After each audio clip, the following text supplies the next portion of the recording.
Let's all go to the lobby. Let's all go to the lobby. Let's all go to the lobby to get ourselves a treat. Let's all go to the lobby. Let's all go to the lobby. Hello and welcome to Movies vs. Capitalism, an anti-capitalist movie podcast. I am Frank Capello. And I am Rivka Rivera. Rivka, how do you like that new theme song just dropped, fresh? Is that a DJ Frank original? Like, did you? No. Oh, God, no. I actually... That's what you did on our break? Yeah, for 2 weeks. That took me 2 weeks of work to come up with that. No, it's actually, I was going to try to do a mix of some kind. I have I edit this podcast. I have audio editing ability, but music editing is much more complicated. So I started doing it and I was like, God damn, this is tough. I went online and I found this remix on YouTube by a guy named Just Ben. And we'll link to his profile in the episode description. And in the details, it said, feel free to use this for whatever you want. Just make sure you credit me. So you know what? Just Ben, here is your credit. Credited. It's so good. It's funky. New era. A new era. We're revamping. We've been to Europe, so... Yeah, I just spent so much time listening to European house music. I was like, we have to bring this back to the States. So much house music. So much house music. Similar. On the beach, on the street, everywhere. Everywhere. It was wild. So I went to Sicily with my family, and my dad's cousin lives near Pechino, Sicily, and he was basically our tour guide. He took us around the entire island. I think we ended up seeing 60% of the entire island. It was beautiful. We went to the beaches. We went to the mountains. We ate pastries. We ate antipast. I mean, it was unreal. But antipast, not antipasti. I mean, it really is antipasti, antipasto. Antipasta is the American bastardization. But there was house music everywhere. Even at all of these old rustic Italian restaurants, they were playing this shitty house music. And I was like, you guys have decades and centuries of some of the best Italian music, and you're playing this shitty trap beat. What? But don't do this. That's my only note for Sicily. There was a love for it. I was in London, Paris, and Lisboa. That's Lisbon. It was a whirlwind with 3 of our best friends from college. It was so much fun. I loved my little bites. All right, well, that's enough of that because some shit went down while we were away. And the hardest part was not having you there to talk about it with, to be honest. I know. I really had to be you know what? I mean, I talked about it, but I was like, let's try not to get so angry and frustrated about the bullshit going down. So why don't you get into it for anyone who hasn't heard? Sure. So there's a little bit of a strike update with the WGA. So the WGA, the Writers Guild, and the AMPTP, the studios and the streamers are back in negotiations. As of a few days ago, they've resumed talks. So people are feeling a little bit hopeful about this. But before that happened, and I'm sure people have already heard about this, 2 of our finest talk show hosts, Drew Barrymore and Bill Maher, announced that their shows would be coming back without their writers. I'll start with Drew. So on September 10th, Drew announced on social media that the show would be coming back. She caught the most backlash that I think a celebrity can catch for scabbing like this. The memes were outstanding. And then she released, did you watch her apology video? I'm sure you did. Well, this was the trouble with, I did, but once I got on there, she had already deleted it, so I had to find it through back channels. It was half a day of my vacation. I needed to see, and it was... She found the illegal stream of Drew's apology video. She desperately needed some writers for that apology, let me tell you that. Got her. Yeah, it was pretty cringe. It was completely out of touch. I mean, we're if you haven't seen it, basically Drew comes on and is kind of crying crocodile tears, feeling so bad, and just doesn't understand why people are so mad, and even deeply apologizing, but without any actual material action of any kind. She said in the video, quote, "I know there's just nothing I can do that will make this okay with those that it is not okay with. I fully accept that. I fully understand that." And it's yo, lady, people are literally telling you what you can do to make it better. I was surprised, but I'm also not surprised because I feel like we've seen this so many times from celebrities. Like fame is a disease. They just, you become famous for a certain amount of time, you amass a certain amount of wealth, and then you just stop understanding what it is to be a human being who interacts with other human beings. And the deep narcissism related to that fame that was revealed, because I was really trying to understand, because I like Drew Barrymore. Ugh. Yeah. Like, it's never been kissed. Come on, absolutely. So I'm really like, and she really sells this, I'm your best friend. I've been through shit. Like, I'm here for it. I'm a sucker for it. But so I was really trying to like uncover what's behind this. And there's really like the narcissism of that level of fame, where I really believe that she really believed, because I was like, what is the justification here? She really believed that what her show brought to the quote unquote people, the joy, the sit downs with Olivia Munn or whatever. What is going on with Olivia Munn? I'm curious. Was more important than like that loss. And Bill Maher, who we'll get to. Yeah, he's another level we'll get to. It's another level. But there's really a genuine belief on their end that like it is not fair to take their shows away from the people just because this other group of people can't make a living and might starve. Do you think that was her pathology? Was like people? Yeah, people I wish I pulled a quote. Like that the was. Yeah, because I do believe that she really believes that. It doesn't make it okay, but I think that's part of. I think that's what celebrity. You buy into it so much, into the, that you are the goal, that you are the mechanism of capitalism, couldn't keep going without you, and so the little ones need something to trickle down off of you. And in Drew's case, it is it is her couch combos. It's fireside chats with Olivia Munn. It's whatever. Yeah. And so I really think, and she said something to that. I think that really is the belief, is like, it's not fair. Like, I started this. I give so much to the people. My show is so meaningful that to take it away, I weighed it out. Like a whole group of people, workers' rights, and like the value of what I give the world, I'm more important. And I think that really is the belief. Well, let's move on to Bill Maher, because he's in a league separate from Drew Barrymore. Drew Barrymore can be like, she's out of touch. She was a child star. She's a multi-generational Nepo baby. She doesn't, like, how could she know any better? Bill Maher. How could she? Bill Maher is a notorious... if you've ever heard him speak for 5 seconds... Yeah, he's the guy that is like, millennials is the problem. You guys are the lazy ones, and you're the reason the country's going to shit. Like, that's his brand of, like, liberal centrist reactionary bullshit that comes from a man who has now just become so out of touch and in such an elite class that he has no concept of what the fuck is happening with regular people. So just a little bit of context. Bill Maher's net worth is $140 million. So this is a guy sitting on an incredible amount of wealth, talking about what the needs of rank and file writers are. So on September 13th, he posted on social media that he would be resuming real time. The justification he gave was that all of the below the line staff, his production people, his camera people, wardrobe, hair, makeup, all the people that are not writers are also out of work, and this is really hurting them. And surface level, without any investigation, you're like, oh, that's true. That sucks that these people are also not being able to make a living right now. So pay them, Bill. Yeah, again, Bill, you have $140 million. Fucking pay your people. Also, the point of a strike is to disrupt the economy. It is to inflict pain. Unfortunately, that some of that pain is felt by the workers. The workers themselves are striking and not making any money. That's how strikes work. A little bit before that, he had gone on Jim Gaffigan's podcast and really, but this is before he even announced that the show was coming back, really doubled down on his, being a piece of shit, saying, quote, "The writers are asking for a lot of things that are kooky. What I find objectionable about the philosophy of the strike is it seems to be they have really morphed a long way from the 2007 strike, where they kind of believe that you're owed a living as a writer, and you're not. This is show business. This is the make or miss league.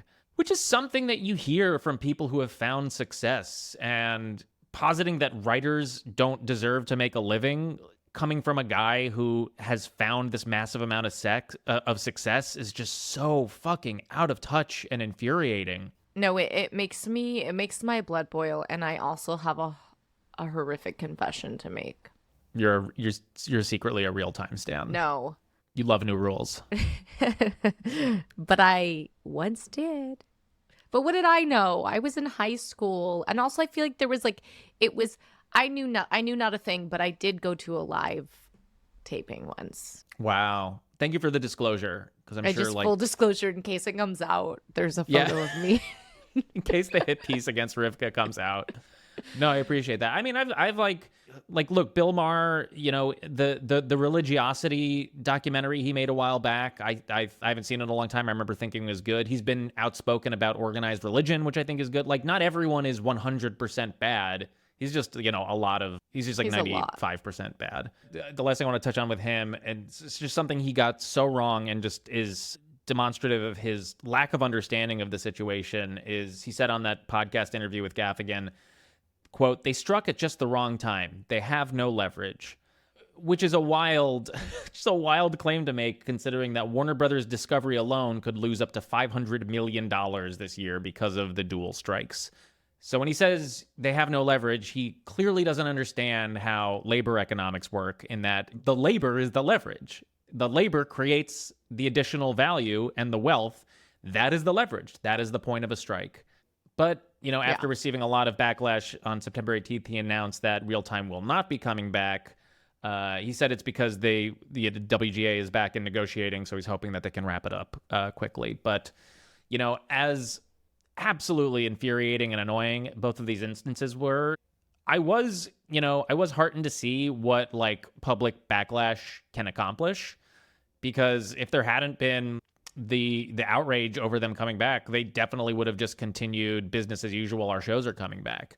All right, well, that's all we wanted to hit with the strike stuff, so we should get to our really wonderful conversation that we had with Jon Shelton about Back to the Future. But first, you just want to let our listeners know that this podcast is produced by the two of us. We perform all of the necessary labor to make this show happen. And as we're trying to practice our anti-capitalist values, we will not be selling ads on this show. We rely completely on community support to keep the show going. So if you're able to support us, please consider subscribing to our Patreon. For just $5 a month, you get access to our entire back catalog of premium episodes, and you'll be directly supporting this show. You can also leave us a one-time contribution in our tip jar, and you can find all of those links in the episode description in your podcast player or by going to mvcpod.com. You can also help us out for free by leaving a rating and review for this show on your podcast player. It only takes a few seconds, and it is very helpful in boosting the algorithm and getting this show in front of more people, so we really appreciate it. All right, we're going to take a break, but we'll be right back with our conversation about Back to the Future with Jon Shelton. Today we have with us Jon Shelton. Jon is a professor and chair of democracy and justice studies at the University of Wisconsin-Green Bay. He is the author of The Education Myth: How Human Capital Trumped Social Democracy, and also serves as vice president of higher education for the American Federation of Teachers Wisconsin. Welcome, Jon. It's so great to have you on Movies versus Capitalism. Thanks so much for having me today, and I'm just thrilled and pumped and any other word you can use to be able to talk about this movie. So this is going to be so fun. Absolutely. Same. So are we. And our listeners will know we have our biggest fan, and who we're also the biggest fan of, Harvey K. Harvey K connected us. And so we're very excited to have you on. And before we get to talking about the movie, we're curious a little bit about you and your work, and it's always impressive when someone has written a big book, which you've done. Do you want to tell us a little bit about that? Yeah, well, I tried to keep the book short, so it's not a War and Peace or anything. It's only a couple hundred pages, and I think pretty accessible. But the book is called The Education Myth, and what I do is I chart how Americans think about education over the course of American history. moving from a version of education that is really, especially in the 19th century, more about helping Americans to facilitate common citizenship, right? With a lot of limitations to that, right? I mean, African American kids were excluded from the public education system for the most part before the Civil War, but kind of going from that to how we get to this point where, now so many Americans, and there's almost been this kind of like, until very recently, bipartisan consensus around the fact that what education should do is effectively only help people get jobs, and it's the primary way to find economic opportunity. And the reason that's important is not necessarily just about education, although that is important. And as an educator, I know that's important, but it's actually about how it's degraded our politics, right? Because what politicians have done, and I chart this in the book, from about the 1960s on, both Democrats and Republicans have told Americans that the only thing you need is to get the right education in order for you to be economically successful, right? And what that's done is it's degraded these big conversations that we used to have in this country about things like, expanding labor rights and expanding everyday Americans' right to have a good job and right to have health care, right? All these things. Instead, telling people that there's a limited number of those things and you have to compete for it in this like fake educational meritocracy. So there's obviously a lot of themes in the movie we're going to talk about there, and one of the reasons I'm interested in it. But that's the book, and I think as I've gotten it out there and people have heard about the argument, I'm just getting so much good feedback because people intuitively realize this in this country, that what they've been told about the education system and how we get good jobs and economic security, that it's been wrong for so long. That is so important and fascinating to me. I know Rivka and I talk about this exact topic. We're probably like a much more dumbed down version of it. Just the fact that, we completed a public high school, or at least in my case, a public high school education in this country. Coming out of it, didn't have any clue how to do my taxes, didn't have any clue how a mortgage worked, or things that people are going to need to know in order to be like a functioning member of society. But that doesn't really sound exactly like what your book is covering. Or is that kind of it? Or is it more about like a more holistic view of education? I'd say a little bit more than that. I mean, maybe you didn't come out of school being able to do those things, but did you come out of high school or college knowing how to, in a really meaningful way, beyond just like pulling a lever in the voting booth, participate in our political system? That's what our education system should be doing, right? And it should be teaching all of our students, as my program does at UW Green Bay, Democracy and Justice Studies, teaching our students to organize to get the kind of world that they deserve and that we all deserve. That's beautiful. And I teach across from private schools to public schools. I teach theater in different capacities. And I think I've gotten a chance in these past few years to see all such different range of education systems. And there are schools that are doing that. And you see the advantage that these kids are leaving with. And it's pretty devastating when you recognize what an advantage you can have so early on.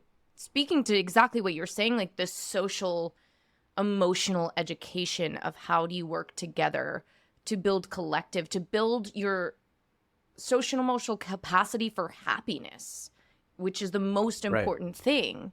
And I see it immediately and directly, the consequences of not gaining that. I think also what you were speaking to, Jon, that I know Frank and I have conversations on, is that major shift that has happened where you feel like, oh, that lie. And I think especially for the millennial generation, where you're it feels like having walked off a cliff into, I see that Looney Tunes image of walking off a cliff where you're just walking along and then you're falling and you're hold the fuck on, and you're still paying. It's you're still paying to fall, is sort of what this generation is experiencing. And then I have my conversations with, my niece or Gen Z who are just very confused as to why the fuck they're being asked what they want to do when they can see clearly that there might not be a future or a climate. I'm really excited to read your book. It sounds like you're speaking to all of this.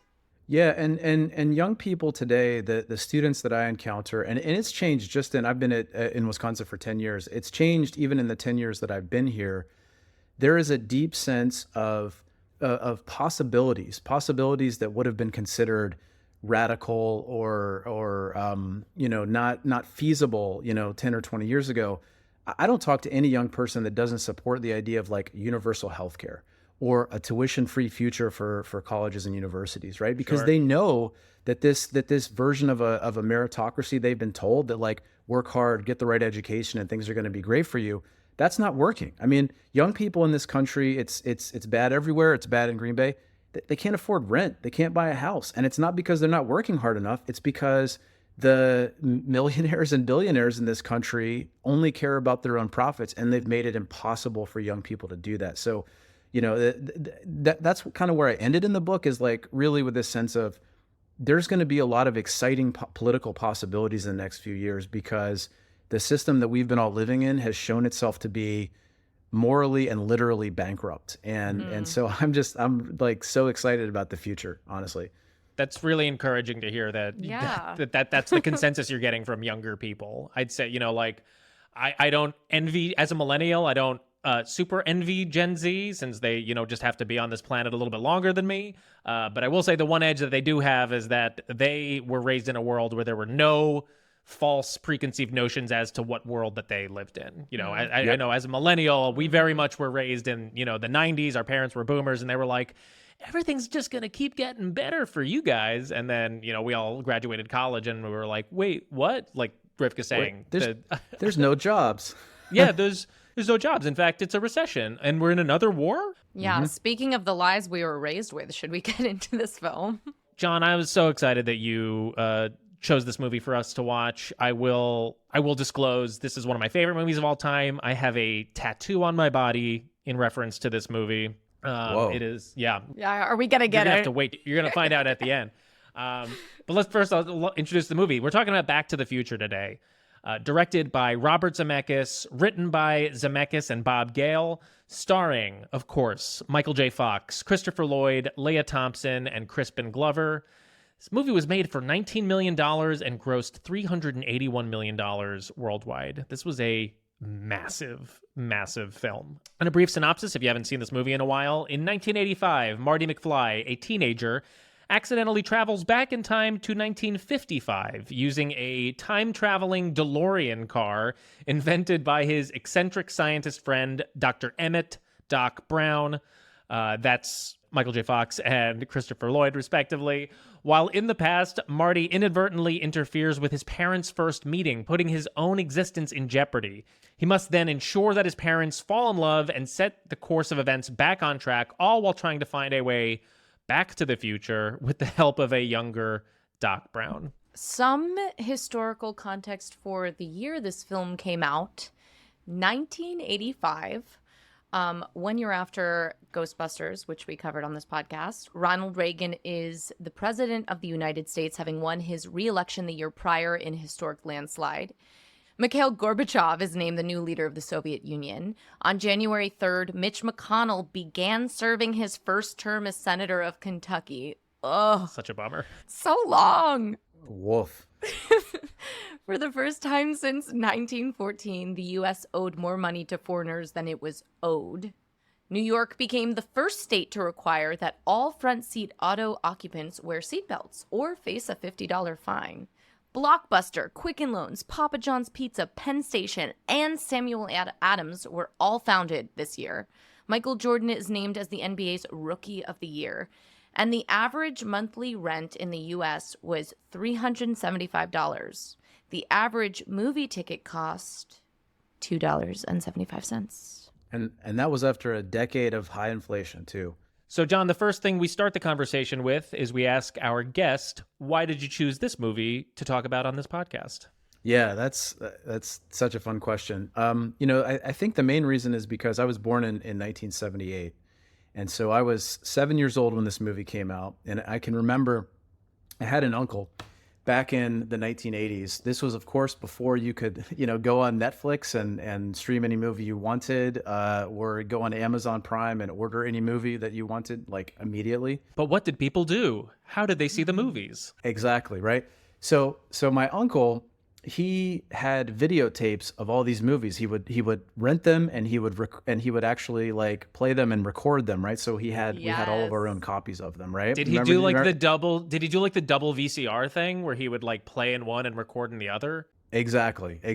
Yeah. So I can remember, staying with, he lived with my grandparents. I can remember staying with him over the summer, and they had this fabulous movie collection.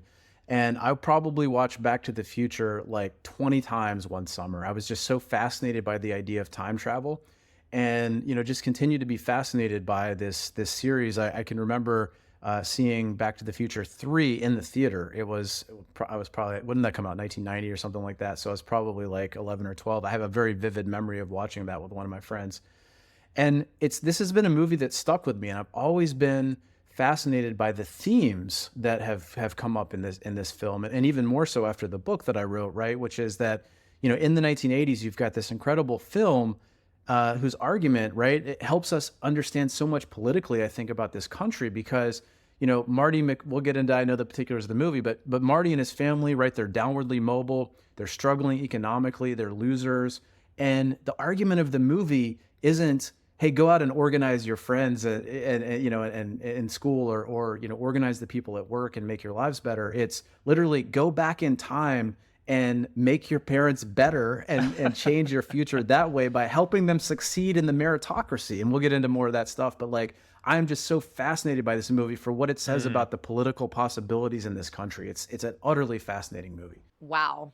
Yeah, no, I'm really excited to get into your take, because that wasn't, I mean, I got so much on this rewatch too, and that's not where I was going at all. So I can't wait to hear more. I was also a big fan of this movie, which is funny because I feel like, Frank, a lot of the movies that you loved as a child and we've often had like differences there, but this one I was all about Back to the Future. I was surprised. I didn't know ever when it came out that I was surprised to find out the first one came out before I was born, because I just assumed it was like a film of my generation, of my time. I guess it was sort of like an oldie at that point when I was watching them.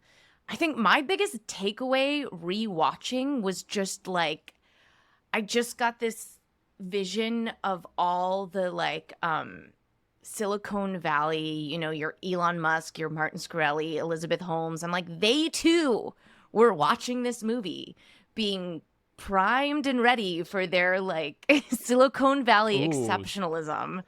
And that like, it was just so there. Also the Stockton Rush. I mean, Doc could be Stockton Rush. This could be Ocean Gate. Like Doc's time machine really... When you really get into it, Doc's really concerned about, I mean, it's a DeLorean. Doc really wants it to look cool. Not concerned at all about the fact that, he's stealing plutonium, potentially putting the human race, under risk. It's like, what's really important here in the message is that his idea and who he is as an individual scientist is more important and will save the day, and therefore all risks should be taken, even to the point that at the end of the movie, McFly says, what about all like the talk about screwing up future events in the space-time continuum? And after all that, Doc decides that he breaks his own rule for personal gain. It's like, literally says, well, I figured, what the hell? And I just was like, wow, this makes so much sense. That could be the like, well, what the hell could be just like the catchphrase for all of these people. That's the same kind of mindset that makes you take Twitter and turn it into something weird like X, isn't it? Exactly. Yeah. Yeah, this is definitely, upon this rewatch, and I love this movie so much. It's just so much fun. It's so entertaining. I rewatched it again this week. I like you, John, I've seen this, I don't know, 20, 30, 40 times, and it still makes me giggle. Some of the lines, some of the jokes, they're like... Michael J. Fox and Christopher Lloyd are just bouncing off the walls in this movie, and it's just such a fun time. Mm-hmm. But watching it for this podcast, I was like, oh, this is kind of like the materialists' time travel movie. And I don't mean materialist in like the Marxist sense. I mean like Marty and Doc are both very materialistic, which is kind of speaking to, I think, what both of you are saying, which is like the only solution for Marty and his story arc is, like you said, John, for him to make his parents better people and to make them richer in the future, to give him and his siblings all of the materialistic advantages that he considers to be important, and that like we as the audience are left to think as well. It's like, well, he got the big truck at the end. His brother got a better job, isn't working at McDonald's. His sister is I guess, dating people. So like by those metrics, they're now successful and they get to be happy. And then similarly for Doc, you're right. He's so like that was what stuck out for me, is just how reckless he is in this movie. For like a scientist, someone who's like supposedly the serious voice of science in this movie, very, very, very reckless man. Just like stealing plutonium from terrorists, sending his dog as the first test subject. I mean, I think you could have a lot of different organic compounds he could have tried on that first test that wasn't his dog. That's definitely an institutional review board violation there, for sure. I imagine this is why he got thrown out of the university system. That's true. Yo, but how many kids went ahead and like put their dogs on skateboards after this film? I mean, I follow TikTok accounts of dogs on skateboards, so it's still a very popular I guess trend. I don't mean the dogs that can ride those. Sure, skateboards are just doing wild things. Like we did do, like I would do, you would watch these movies and then do wild things and mimic the fact that they're like, my idea is great, I'm gonna do crazy things in pursuit of it. I mean, our first introduction to Marty is he's just like abusing all of Doc's hardware, just without any care. He's just like, oh, I'm just gonna plug in my guitar and turn everything up to 11 and just absolutely destroy what I have to assume is tens of thousands of dollars of hardware. So he's got no concern for anyone else. Like for someone who's clearly so materialistically focused, he has no concern for other people's possessions. But I want to dig into, because I think we're in this same space, but I want to dig, this felt like a very Reagan era movie, like a very 1980s movie. Like you mentioned, John, like they're downwardly mobile. The modern Hill Valley where, Marty lives is, dilapidated. The town has not been taken care of. It kind of feels like it's echoing a lot of the Reagan era 80s stuff of like, our cities are overrun with crime and like falling apart. We've got to get back to traditional values. And then when we flash back to 1950s Hill Valley, it is pristine. It is like a perfect small town America, like, the nuclear family ad. So yeah, I'm curious, when you see, because I think you mentioned this when we were first talking about doing this movie, like how 1950s idealism really plays into the themes of this movie. Yeah, there's so many things I could say here. I mean, because I read up on this quite a bit, as I'm sure you both did too. And the first thing is obviously there's and I have to credit my friend Peter Meyerson for we were kind of talking about this, for helping me understand this too. First of all, there's the entire meta narrative. I hate to use that word, but I don't know what else to say about using Michael J. Fox, right? And apparently Eric Stoltz was originally I don't know if you read this, was originally cast. Yes. And they shot some of the movie with Stoltz. Yeah, exactly, right. And so Michael J. Fox is chosen, and he's Alex P. Keaton, right? I mean, like for folks who remember Family Ties, his claim to fame was playing this character, this young conservative in a family of these like hippies, right? I don't remember that show super well, but like anybody watching that who wasn't 7 years old, I was 7 at the time, I didn't get that. But anybody else watching that who was any amount older would have understood the kind of who this kid was, the conservative ties that he had, right? So that's number one. Number two, apparently, I was reading Mark Weinberg, who worked in the Reagan administration piece in Politico from 2018, who talked about how much Reagan actually loved this movie. They watched it at Camp David.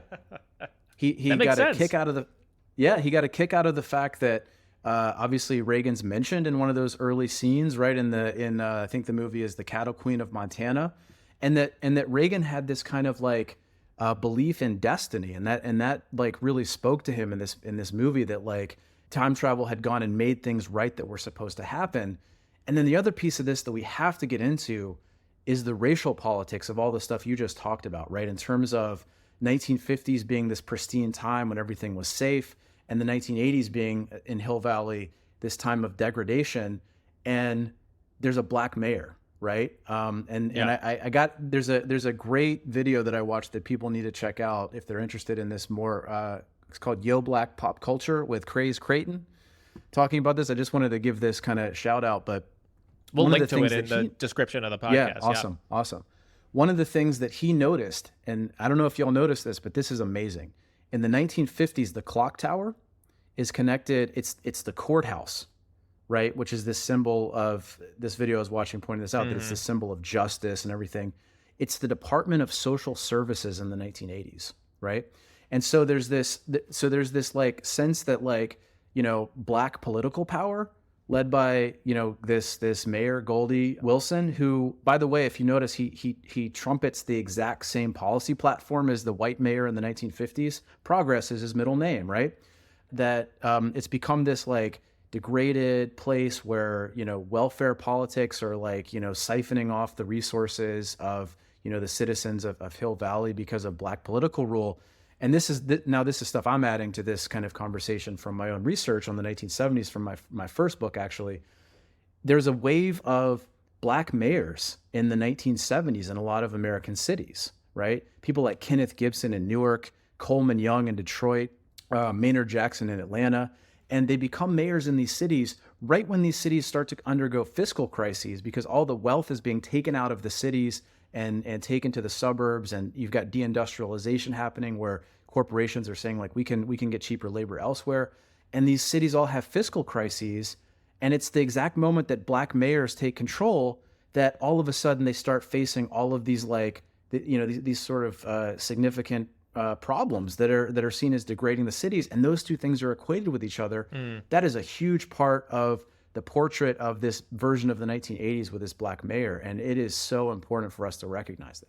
That is such a good point. And can I ask you, in your research, did the rise of like Black elected officials in the 70s, did that coincide with sort of the white flight that had happened in the preceding decades? Was it like the demographics of these cities were changing and the politics of the 60s were getting more progressive, so it created more space for Black elected officials? Like, what would you attribute that specific dynamic change to? Yeah, it's both things. So yes, it's in the 60s, it's the growth of Black political power. So like in Newark, for example, and I write about this in my first book, the Kenneth Gibson is elected by, you know, this group of civil rights activists that's led by, I don't know if y'all know this person, but this poet named Amiri Baraka, who has had some movie roles, most famously in Bulworth, actually. But you know, they're elected by civil rights activists, and right, so it's this great moment, but it corresponds with these political economic changes that are happening in the country, right? Where starting in the 60s, you know, you've got greater demands for social services, in part led by welfare rights activists, but again, you also have corporations moving from cities like New York City. The garment industry practically goes under in the 1960s and 70s in New York because they're like, our labor costs are too high. We've got to you know, find cheaper costs of labor. And then you add to that the inflation that happens in the decade and economic stagnation. Economists literally thought those two things couldn't happen at the same time, right? Economic decline and inflation. And so that's all layered onto this. And municipal budgets start to come under fire because tax receipts are going down. And a lot of white people are moving to the suburbs, right? Because taxes are lower there. It's seen as, you know, it's seen as, you know, cleaner and better government. And so it does create this kind of perpetual motion in a lot of American cities where right at the time you start to have, you know, Black politicians taking more ownership over a lot of these cities, and many of these cities are becoming more African American.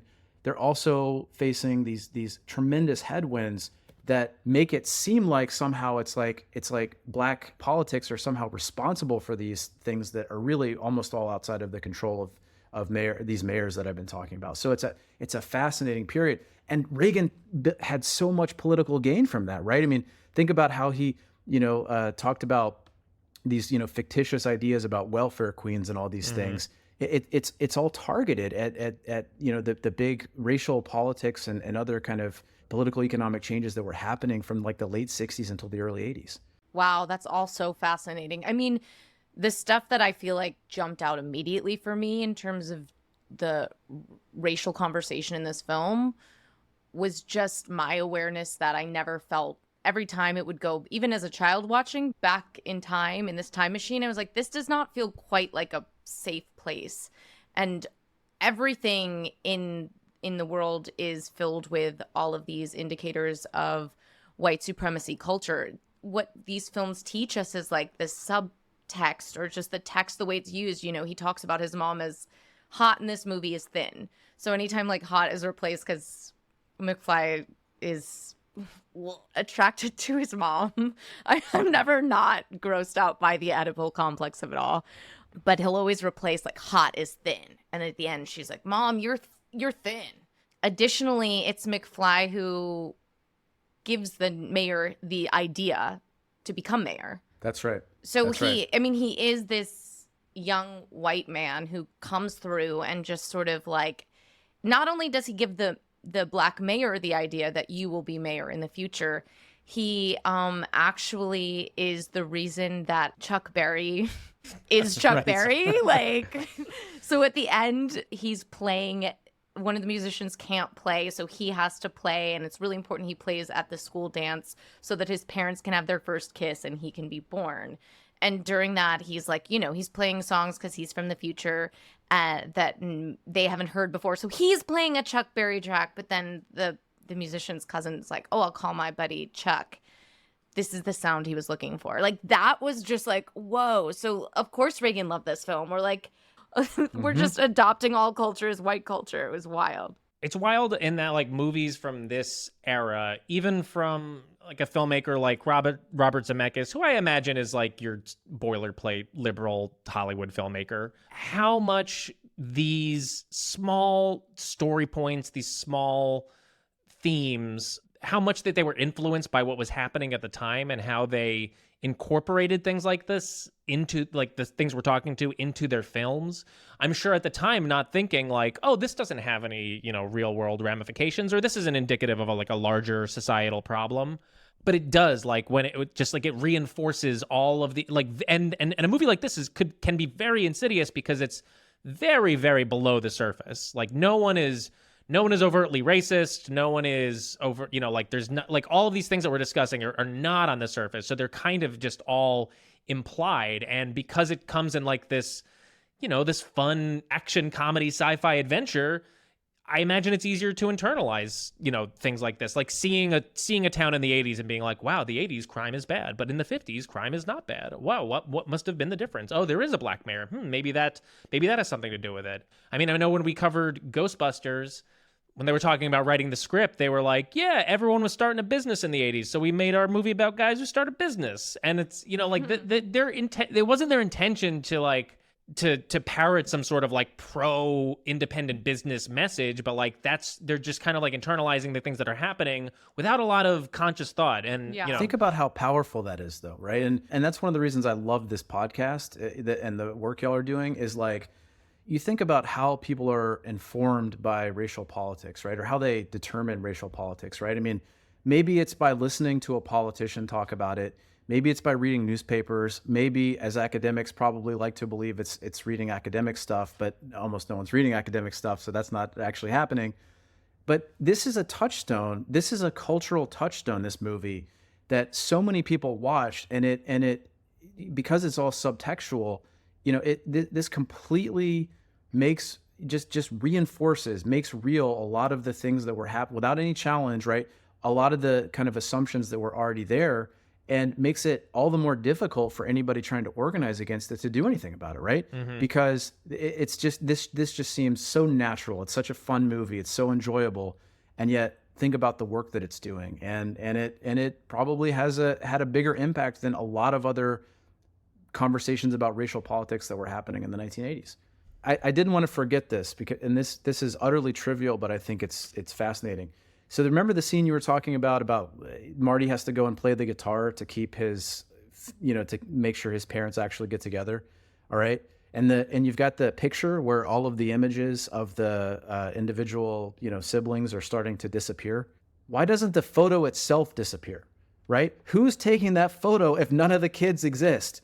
Sure. I mean, if we want to get into like the time travel logic conversation, we could get into, and I'm sure people have done it like tirelessly. But yeah, this movie has, if you're talking to like a hard sci-fi fan, this movie's time travel logic does not make any sense whatsoever. But it doesn't need to, because Silicon Valley exceptionalism again. But you know, that's such a great point though, because think about the flux capacitor. right? Which is utterly ridiculous, right? One thing that, and I just thought of this, I didn't even make the connection until just now, and you were saying this, Rivka. Star Wars in the 1980s, right? This space laser thing that Reagan was into. Think about that, right? Like this just utterly bizarre, like, well, yeah, like science will figure this out, right? I mean, the Star Wars thing was never going to happen, but Reagan had this like bizarre, almost like mystical faith in it, in the same way that you're talking with this like flux capacitor and time travel. Which is a vagina, right?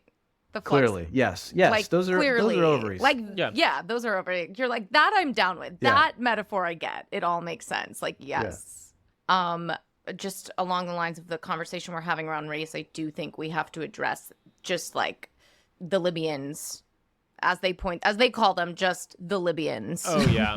which, I mean, I guess this movie was obviously pre 9/11, but it was just setting us up for being of that generation. You're like, we were just ready to go.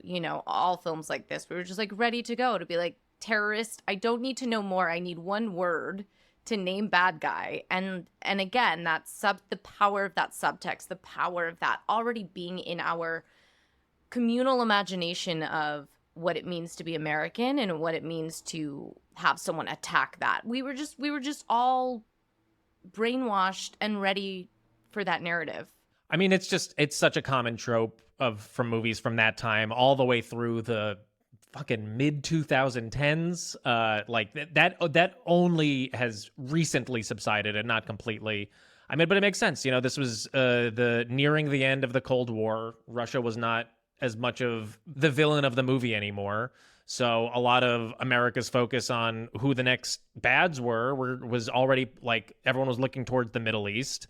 And we see shit like this throughout so much film and television of this era, and especially in the post 9/11 world, was just like, we're just going to paint a broad brush on insert XYZ name terrorist, and they're going to be the bad guy. I mean, like, I think about shows like 24, like how much damage that must have done to like Islamic communities in this country. I think about shows like Homeland, which came out in like the 2010s, which was doing basically the same thing. Like people get so much of their subconscious messaging, so much of their ideology through film and television. I mean, John, you wrote a whole book about how education is, in this country is letting a lot of people down. I think a lot of people get their education through media, I mean, I know I did. I've talked about it on this show. Like, I gleaned a lot of my early political concepts and like political development from movies and TV. I guess I'm lucky that I watched more progressive stuff, but like, yeah, this can have a very lasting impact. Well, and it's fascinating. Absolutely. And it's fascinating how the Libyans are depicted. I mean, they're depicted as just cartoonishly stupid, right? I mean, like they're gonna be given, right? What does Doc Brown say? Like, I took the plutonium and gave them a bunch of pinball shoddy pod casing filled with used pinball machine parts. Right, and they're too stupid to realize it, and apparently they're the worst shot in the world because they can't hit anybody when they're shooting at them, and then they run into the 1 hour phone booth. I mean, it's just like, obviously they're seen as a danger, but it's very generic, and they're just seen as like, cartoonishly silly, right? And that's like a gag in that part of the movie. I want to go back real fast to this idea about 1950s idealism, because I think like this is such a huge theme in this movie, and I don't remember where I read it, but throughout the American myth, what we consider the 1950s is a very idealized and commercialized version of what the 1950s actually were, in the way that it's depicted in film and television, in the way that sort of like all of the media and especially the advertising of that era has sort of permeated through the decades. But we look back on the 1950s like it was like this idealistic perfect time, and that idea has come under rightfully critically interrogated, especially in the wake of like the Black Lives Matter movement or Make America Great Again, and people being like, well, when was America great? America was great in the 50s when like black people had no rights and women were still fighting for equality. Like, is that when America was great? So no, but the neolibs are like, no, it was great in the 90s. Yeah. Exactly. Yeah, no, that was the America that we're trying to get back to. But people don't consider the fact that, like, so this is 1955 that he's in, that like the Korean War had just finished 2 years earlier, and, people were still reeling from that. So there's much more happening under the surface. Yeah, I mean, first of all, this idealism you're talking about is very individualistic, right? But one thing that I want to say is that, that the movie gets wrong is that, there is a part of that narrative about the 1950s being a good time that is true, right? And it's true because 1953 was the moment in American history where you had the highest union density, about almost 35% of the non-farm workforce were union members then, right? So one of the reasons that people do remember the 1950s this way is because this historian named Jack Metzger has a great book that talks about this. He was the son of a steelworker and also a historian. And he talks about how the 1950s was this time in which, because union contracts were getting better and better wages and working conditions for working people, that there was a sense of there being new possibilities in the 50s, right? All the other stuff you're saying is true, right? You've got Korea and ramping up of Cold War politics. You've got, in many cases, communists and other leftists being kind of written out of the equation entirely, right? So all that stuff's true. But the labor movement in the 1950s, if you look at people across the board, African Americans, Latinos, their standards of living were going up, especially for those who were in unions, right? In spite of all the inequalities that were there. So to me, the thing, and the gender politics, right? Like that's all there. I don't want to sugarcoat that at all. But to the extent that the 1950s were a time of greater possibilities, the movie even gets that wrong, because you think about Lorraine's father, for example, right? We don't know what kind of job he has, but I bet he's in a union, right? And his house and the house that George McFly's parents live in, you don't ever see his parents, but it's a very nice house. And these are maybe people who got into the middle class because of unions and progressive politics coming out of the New Deal. And so to the extent that the movie tries to capture that, none of that stuff's there. It doesn't get that. It's just like, well, people worked hard and it was a simpler time. But that's not the reality of it at all, right? I think it's important to acknowledge that, like, there's some aspects of that depiction that has some truth to it. It's just that the movie gets all of the explanations for that wrong. But, you think about what happens in this movie, right? Stemming from that explanation of why the 50s were actually good, right? Marty has to go back in time to make things right. And how does he do it? He makes his parents, specifically his dad, right, more ambitious, more courageous. And one of the kind of moments that we see this, right, is the principal, whose name escapes me, but like he calls everybody a slacker, right? So the school is really important, because what the argument there is, like, if you don't do well in school, you're not going to do well in the kind of meritocracy that exists in the country, right? So when you get to the 80s, that's why Marty's family are all losers, right? His brother works at a fast food place. His mom's a drunk. His dad, think about the class politics of this, right? His dad is like lower level white collar, and this bully, right, literally takes his work from him, right? I've got to be able to, like, retype this, because if people are going to see that I stole your work, right? Yeah, think, McFly, think. Right. But how does Marty actually go and put things right? He gets his dad to, like, buck up and compete in this meritocracy, and he's successful because what does he do? He writes a book, right? I mean, he does something that shows how educated and smart he is, right? And then all of a sudden, his brother is, Marty, I always wear a suit to the office, right? In the second 1985, right? And it's hard for me not to even then extend this connection, and I know we talked about this in terms of which movie to do, to Back to the Future 2, where Biff literally becomes this Trump character. He upends the entire meritocracy because he goes back in time and cheats, right? He cheats. He has the almanac. He cheats. He takes the easy way out. And then he becomes this Trump character.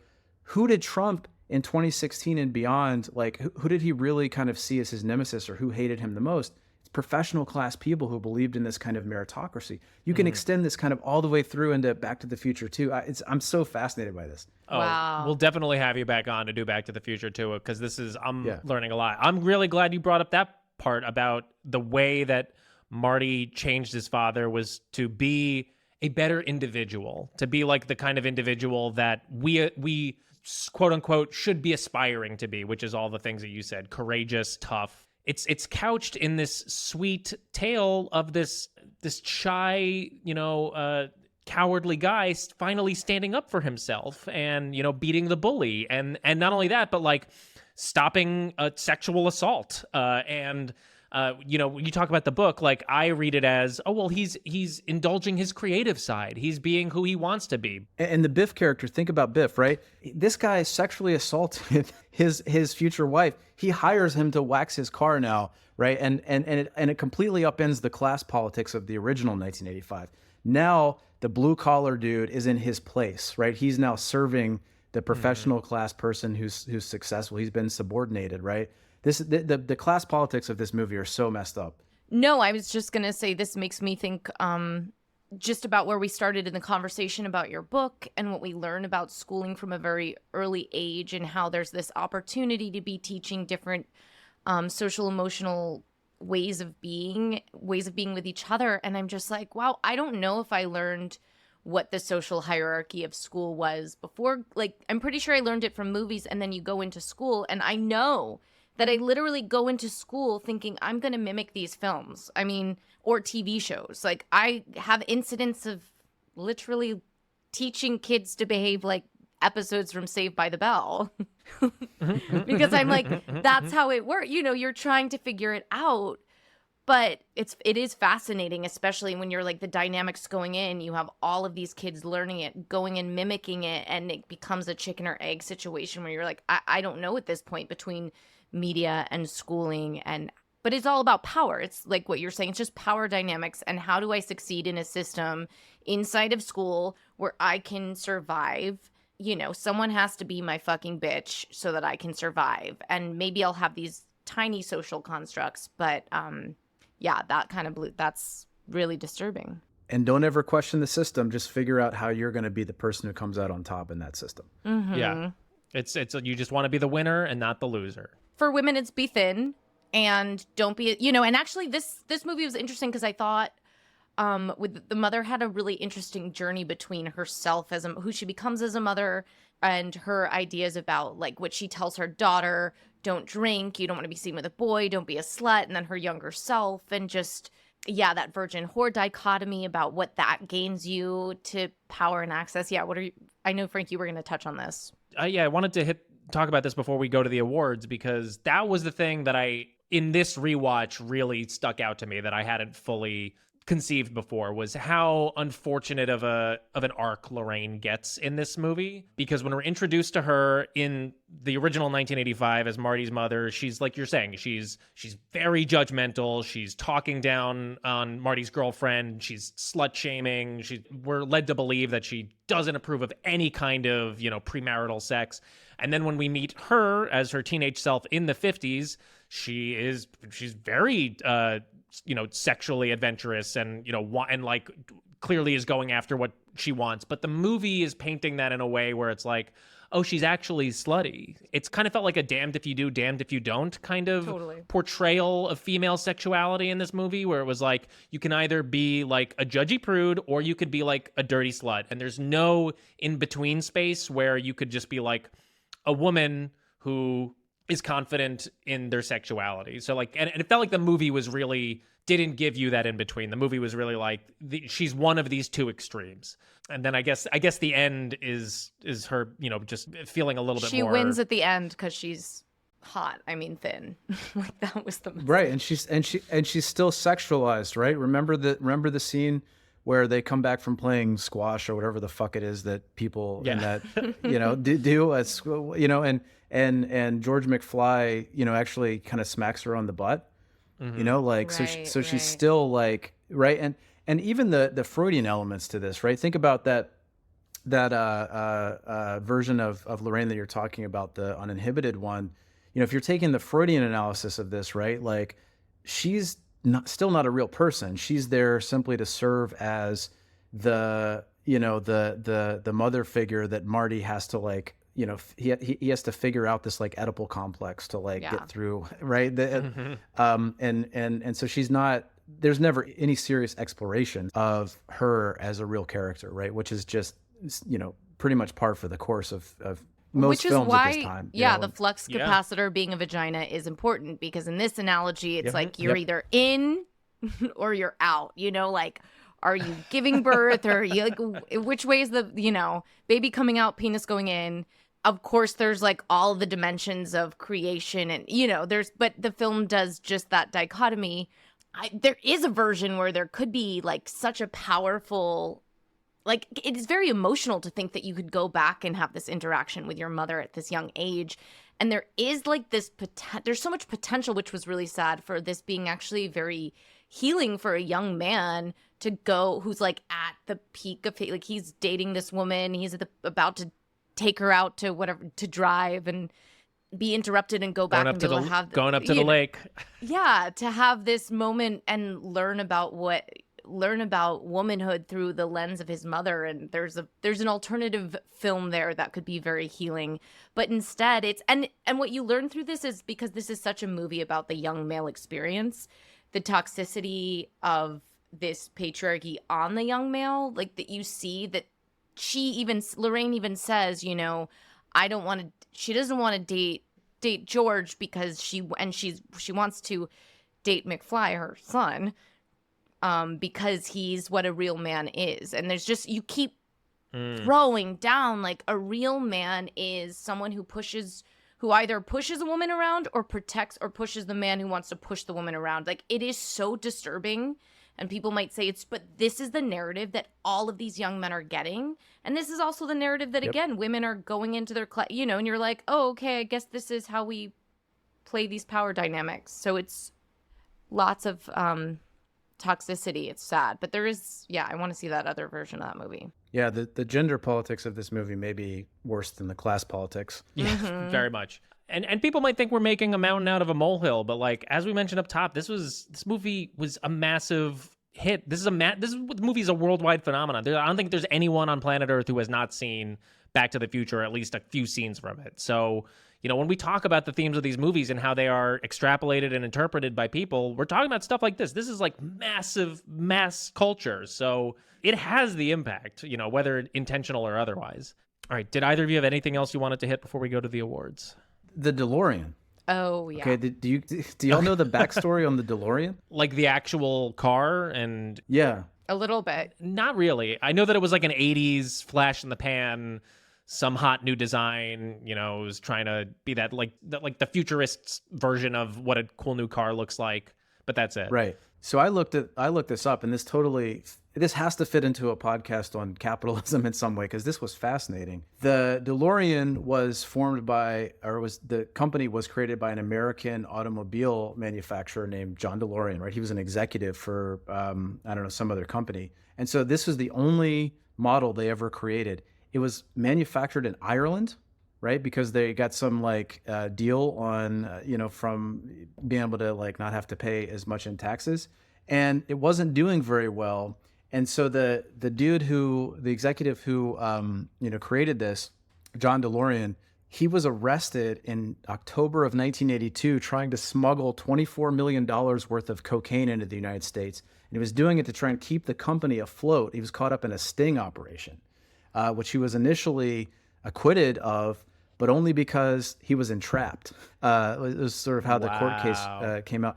So Zemeckis, right, would have known all of this stuff when he decided to use the DeLorean. And from the stuff I read, they basically said, we use this because it was like a futuristic kind of car, and that's why we wanted to use it. But for anybody watching this in 1985, they would have known all this stuff because it would have been all over the news. I grew up not even knowing what a DeLorean was. But for people who were, adults or close to it at that time, all of this baggage would have been in there too. And I don't know if that would have been funny or made the, kind of conversation about capitalism more kind of ingrained. But I thought that was really interesting. It's something that is worth talking about. No, but that makes sense because from my understanding, the DeLorean was mostly a punchline in the 80s. I think it's from what I have gleaned over the years, it seems like people as soon as it was introduced, people were like, this thing is ridiculous looking. This is the ugliest. Yeah, So yeah. like when Doc says like, I thought if I designed a time machine, might as well do it with some style. I always interpreted that as like a joke on its face. Like no one thought the DeLorean was stylish.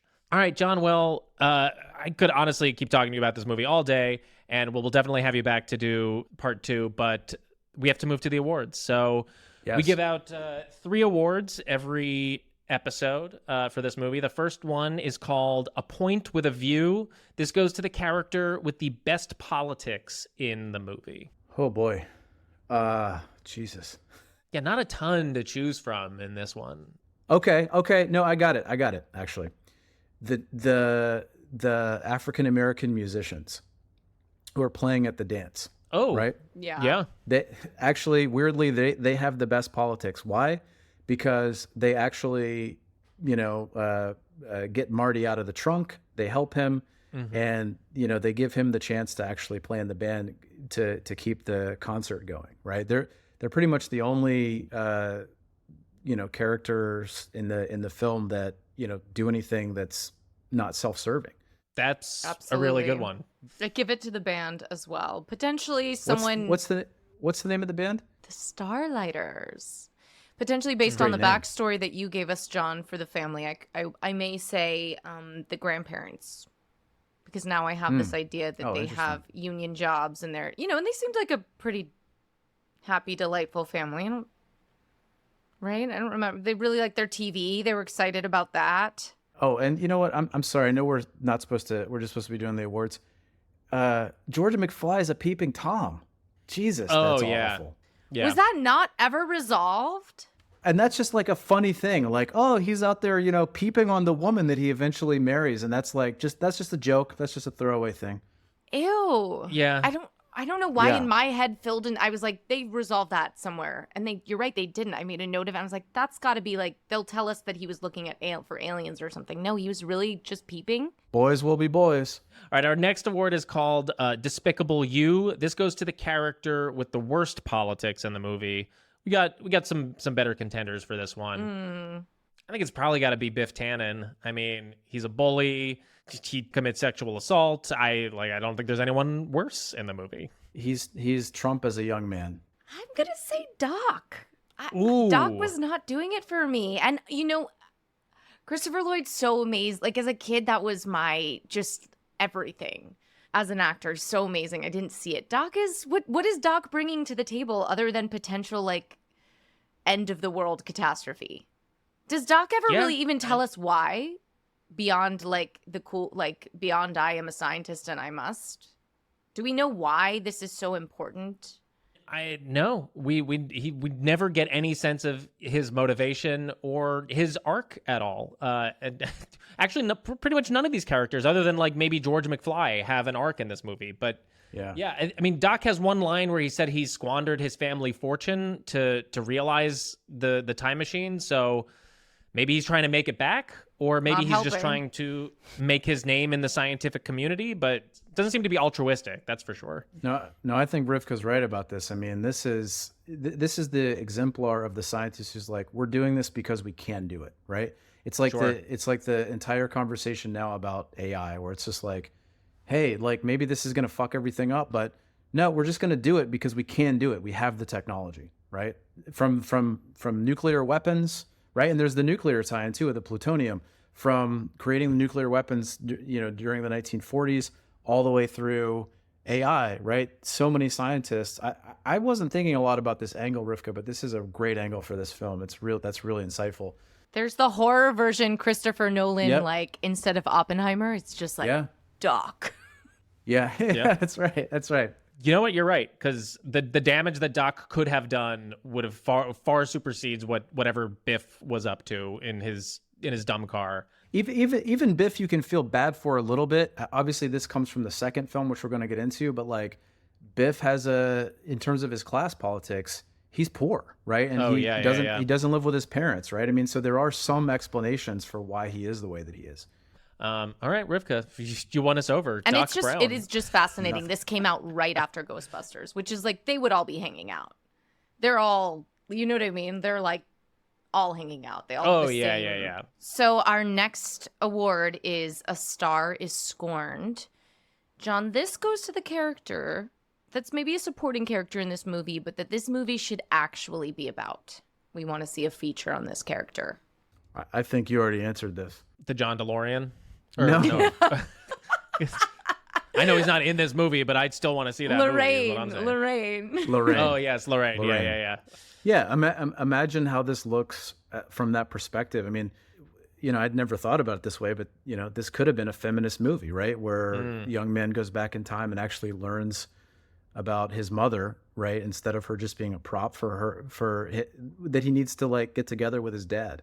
I love that. It would be great to or you could do like the inverted version where someone's traveling into the future. If we're doing like a different movie, someone's traveling into the future and meeting like their daughter or something, or just any situation where a man is confronted with like a female family member, and the female family member is like, I am a sexual being, you have to accept that. And like that's like it shouldn't be that complicated. Yeah, that's a good one. All right, John. Well, again, this was such a great conversation. But we have to let you go. But before we do, the last thing we like to do with our guests is discuss how we practice our values in our everyday lives. And that could be anything from like a personal practice that you do, an organization you work with. But yeah, so how do you practice your either anti-capitalist or your progressive or your pro-labor values in your everyday life? This is pretty much all I do. So I I don't want to sound, like I'm not taking this seriously and thinking of something more interesting, but like I teach in a program called Democracy and Justice Studies. And so with my students, it's all about getting them to understand that they deserve a better world and how to create a more democratic world and how to organize for it. And then the union work that I do, I'm president of the faculty and staff union here at UW Green Bay, and I've been elected to 4 terms as vice president for higher education in the state.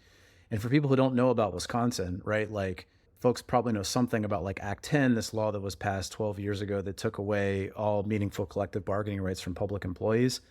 And we have the most gerrymandered legislature in the nation, in which, Democrats win statewide elections for governor and state Supreme Court justice and everything else, but Republicans have almost a veto-proof majority in the state assembly, right? So this has been a difficult place to live and work, in part because, the Republicans in the legislature in particular have gone to war on higher education, right? They just cut our budget. We have a $7 billion surplus. They just cut our budget because they don't want us to have diversity, equity, and inclusion. And so every damn day, what I'm doing is trying to help my colleagues organize so that we can fight back against this and protect and deepen the kind of democratic future that we all deserve. And so it's tremendously fun to do this kind of stuff. But the day-to-day stuff I do is it's a lot of conversations with people. It's a lot of meetings and helping people, bringing people together to kind of build for the next thing. Because in contrast to this film, right, where all of the solutions are individualistic, right? Go back in time and make your family's life better. The way we actually make things better is by organizing and building power together against the rich in this country who actually don't want us to have any opportunities. They're the ones who are actually making our lives difficult, not black mayors, by the way. And that's what drives me every day, and that's what keeps me going. And I'm really proud of everything that I do every day. That's awesome. Thank you for sharing all that, and thank you for the work that you're doing, genuinely. John, where can our audience find you and your work or your book, or wherever we should direct them if they'd like to learn more about you? Yeah. So the book's out. It's through Cornell University Press, so you can buy it right there, or you can, if you want to go to the bookseller that should be nationalized, you can buy it there too. Are we calling this X now, or are we calling it Twitter? Can I just call it Twitter @Prof_Shelton? Yeah, we can just keep calling it Twitter. I don't want to give Elon anything. Okay, let's do that. So @Prof_Shelton, and you can also just send me an email, Google me. Well, John, before we go, I promised it up top, so I'm going to show you both the tattoo that I have from this movie. Nice. It is it's the out of time license plate from the back of the DeLorean, tattooed on the back of my arm. What's the story there? Why'd you get that tattoo? Oh, I mean, I truly, this is just one of my favorite movies ever. A lot of my tattoos are based on the pop culture that I love, and I just always loved that license plate. I always thought it was just like such a cool, and it's only in the movie for a split second when the DeLorean does its first voyage. But of all of the things, I thought that would be the least corny, but it's probably still a little corny. Okay. But Yeah. Maybe not the clock tower. Not the clock Save tower. the clock tower. Yeah, I've seen a bunch of DeLorean outline tattoos, and I was like, I don't need to do that. And like, I don't want a picture of Michael J. Fox on my body. So like, this seemed to be the happy medium. Right on. That's fun. Jon, it was so great meeting you, dude. I can see why Harvey loves you and wanted you to be on the podcast. So we really appreciate your time. Thank you. Thank you so much. This was a blast. Thanks for having me. Thank you all so much for listening. Make sure to follow us on Instagram and TikTok. And if you've been enjoying the show, please consider becoming a supporter. Again, you can find all of that info at mvcpod.com. For next week's movie, we'll be watching Michael Cimino's 1980 epic western, Heaven's Gate. Thanks, everyone. Bye.